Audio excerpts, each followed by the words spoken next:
Consumers worried about the high cost of air conditioning have called for reforms to the country's electricity billing system here in South Korea, but the government has indicated that could be difficult, pointing out the scheme isn't likely to change anytime soon. Jung-hee has the details.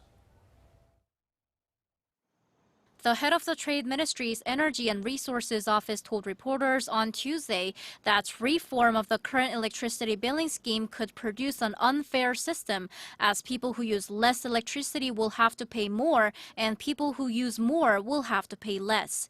He said the government cannot adopt a lower price for electricity usage and also encourage greater use, as the nation's electricity usage is already at its peak due to the sweltering heat. Households are divided into 6 groups depending on the amount of electricity usage, and the unit price becomes greater as consumers use more electricity.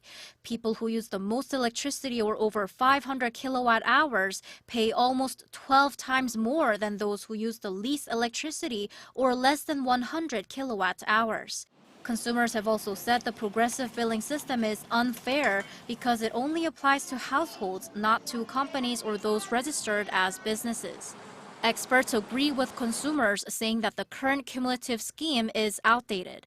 It was first adopted in the midst of the 1970s after the oil crisis in order to cut power consumption by imposing higher rates on heavy users and to protect low-income families who use less electricity.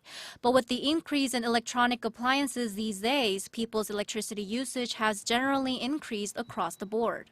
The current progressive billing system is ineffective because households' electricity usage has risen continuously. It would be better to divide consumers into 3 to 4 groups instead of 6. The expert added that the price difference between the low-use group and the high-use group is too extreme, at 12 times, and called for the difference to be lowered to just 2 to 3 times as much. Jung-hee, Arirang News.